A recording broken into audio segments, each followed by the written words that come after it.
Bienvenue dans les Logions du Bon Larron, le podcast où nous cherchons la lumière jusque sur la croix. Il y a des livres qui ne paient pas de mine, peu connus, peu cités, mais qui traversent les siècles comme un murmure persistant de sagesse.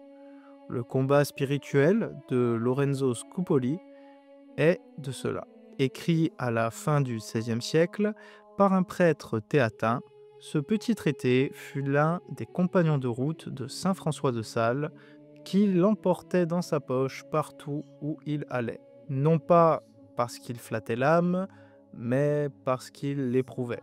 À milieu du développement personnel, de l'optimisation de soi ou des discours anesthésiants sur la paix intérieure et la sérénité, Scupoli trace un chemin abrupt mais vrai. Celui de la vérité sur soi, celui du combat contre les passions, celui du dépouillement pour laisser naître la vraie liberté. Non celle qui choisit tout, mais celle qui choisit le bien. Aujourd'hui, dans un monde saturé de bruit et d'images, où la moindre contrariété est vécue comme une blessure, redécouvrir cette foi exigeante, mais lumineuse, peut être salutaire. Non pas pour revenir à des mortifications désincarnées, mais pour retrouver le cœur vivant de la foi, le Christ vivant en nous, à travers ce lent et profond retournement qu'est la conversion. Alors, reprenons ensemble ce combat, non contre les autres, mais contre l'ombre en nous. Dès la première ligne, Scupoli nous avertit. Toute la science des saints consiste en deux choses. Se connaître soi-même et connaître Dieu. Se connaître soi-même, c'est se mépriser. Chapitre 1. Cette phrase, aujourd'hui, heurte. Elle semble presque violente. Se mépriser? L'esprit contemporain y voit aussitôt une blessure de l'estime de soi, une trahison de la bienveillance, une invitation malsaine au rejet de soi. Mais Scupoli n'est pas un moralisateur. Il ne parle pas ici du mépris de l'homme créé par Dieu, ni d'un dégoût de l'existence, encore moins d'un mépris névrotique de soi. Ce qu'il nomme mépris, c'est le regard lucide porté sur le faux moi. Ce moi orgueilleux, autoréférencé, convaincu de sa suffisance, ce moi qui se prend pour le centre du monde. Ce n'est pas l'humain que l'on méprise, mais l'illusion qui nous défigure. Le but de cette défiance n'est pas l'humiliation, mais, bien au contraire, la libération. Pour connaître Dieu, il faut cesser de s'adorer. Pour grandir en lumière, il faut accepter de voir ses ténèbres. Ou, comme le dit l'adage, trop plein de soi-même, pas de place pour l'autre. Et dans une société obsédée par la valorisation de l'ego, du paraître, du soi à maximiser, Scupoli ose ce paradoxe radical. Se libérer de soi pour enfin être soi, non plus en maître, mais en fils. Il poursuit. 4 choses sont nécessaires à celui qui veut vaincre. La défiance de soi, la confiance en Dieu, l'exercice et la prière. Toujours dans le chapitre 1. Le combat intérieur commence donc par ce double mouvement. Se retirer de soi et s'abandonner à Dieu.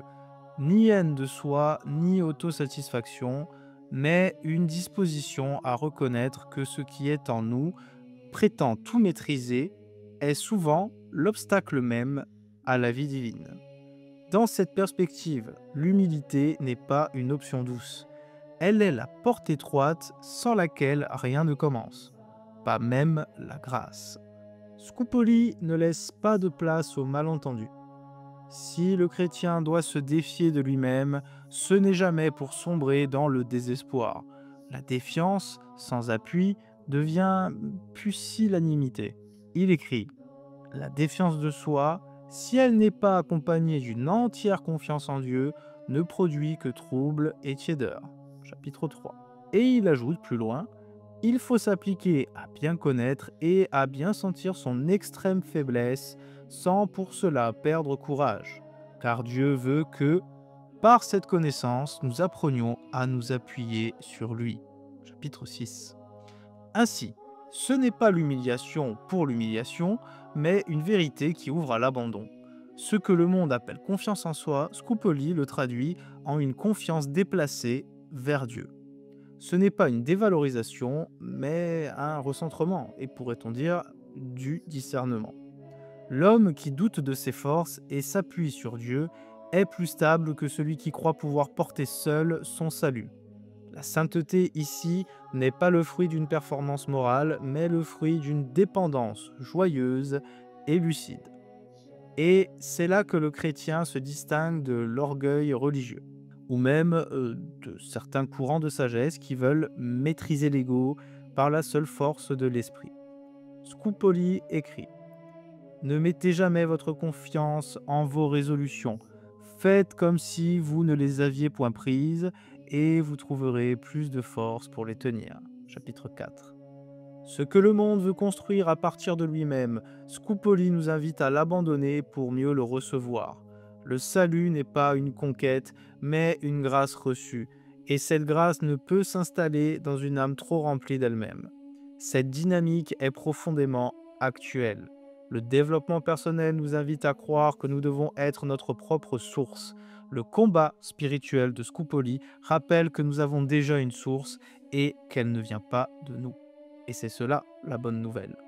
Dans le monde de Scupoli, l'ascèse est une école, une discipline librement consentie, non une brutalité imposée. Il écrit: la vertu ne s'acquiert que par l'exercice, et cet exercice doit être continuel, persévérant, ordonné.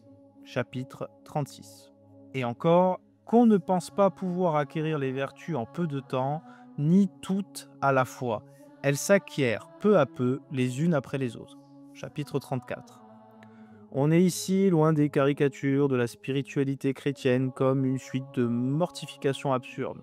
Le combat spirituel n'est pas une guerre contre la chair en tant que telle, mais contre les passions désordonnées, contre l'amour-propre qui ramène tout à soi. Scupoli ne nie pas l'utilité d'une ascèse corporelle, mais il en rappelle la hiérarchie spirituelle. Il met en garde.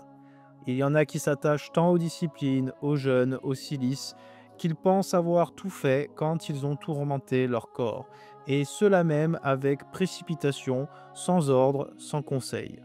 Et si quelqu'un leur dit qu'il vaut mieux souffrir une parole dure ou supporter une injustice avec patience, ils en sont étonnés et ne peuvent le croire. Chapitre 33. Tout est dit. Ce qui vaut plus que le cilice, c'est le pardon, l'oubli de soi, la patience en face de l'injustice. Le vrai combat est intérieur. La vraie circoncision est celle du cœur. Et c'est de saint Paul.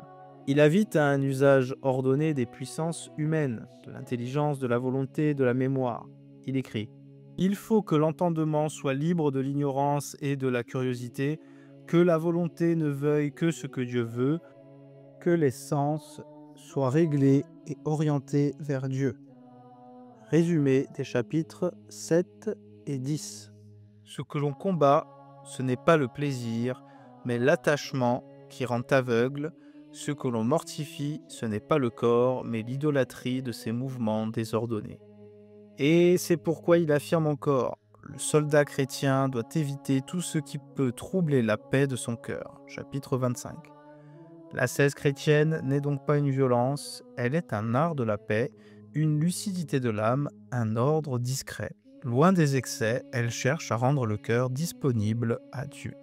Le combat spirituel n'est pas une lutte abstraite, c'est une vigilance constante face aux ruses d'un ennemi invisible mais réel, le démon, que Scupoli ne présente pas comme une figure mythique, mais comme un expert de la ruse intérieure. Il écrit: le démon se transforme en ange de lumière pour tromper les âmes, il leur inspire un zèle apparent, des consolations trompeuses, un amour enflé de présomption. Chapitre 29. Et ailleurs, dans le même chapitre, il nous suggère des vertus excessives pour que nous tombions dans l'orgueil ou le désespoir. Lorenzo Scupoli nous enseigne ici une chose capitale: le mal peut se déguiser en bien. L'illusion spirituelle n'est pas rare, elle est même fréquente. Il est donc vital de ne jamais se fier à ses ressentis seuls, ni à des impressions mystiques sans discernement. Le démon nous persuade d'être saints pour que nous cessions de vouloir le devenir réellement. Chapitre 30. Cette phrase sonne comme une gifle. Nous pouvons vivre dans l'illusion de notre propre sainteté pendant que le cœur reste fermé à la miséricorde. L'ennemi ne pousse pas toujours à la chute grossière. Parfois, il flatte notre piété, notre ferveur, pour mieux nous gonfler d'orgueil spirituel. Ce combat intérieur suppose donc un discernement permanent, une humilité fondamentale et surtout le refus de se croire arrivé à destination. Le danger le plus grand n'est pas de tomber, mais de croire que l'on ne peut plus tomber. Et c'est ici que Scupoli nous parle du remède. Ayez un père spirituel fidèle, simple, éclairé, à qui vous ouvrirez votre cœur et, sans son avis, ne vous fiez pas à vos jugements. Chapitre 31. La vie intérieure ne se bâtit pas seule, elle demande la transparence, le conseil, l'épreuve du réel. Même la grâce peut être imitée, mais l'humilité ne l'est jamais. Pour Scupoli, il n'y a pas de combat possible sans prière. Elle n'est pas un simple devoir religieux, encore moins un apaisement psychologique. Elle est l'arme essentielle, le lien vital, le souffle qui alimente la flamme intérieure. Au chapitre 43, il écrit « L'oraison est comme l'eau qui arrose la plante, si elle en manque, la vertu se dessèche. » Il insiste. La prière doit être fréquente, humble et simple, tournée non vers la satisfaction spirituelle mais vers la volonté de Dieu, et il nous prévient. Il ne faut pas chercher dans l'oraison les consolations sensibles. C'est une tentation que de les désirer. Chapitre 44. Dans une époque où l'on attend souvent de la prière un effet immédiat, une paix émotionnelle ou un ressenti particulier, Scupoli nous ramène à une vérité nue. Prier, c'est se rendre présent à Dieu, même dans le désert, même dans le silence, même sans rien sentir. Persévérer dans la prière, même lorsqu'elle semble stérile, car Dieu veut parfois éprouver notre fidélité. Chapitre 46. Ce qui compte, ce n'est pas ce que nous ressentons, c'est ce que Dieu travaille en secret, au-delà de notre conscience. Et dans les moments d'épreuve, il nous exhorte. Au chapitre 47, recourez aussitôt à la prière, dites intérieurement « Seigneur, sauvez-moi, je péris », et le secours viendra.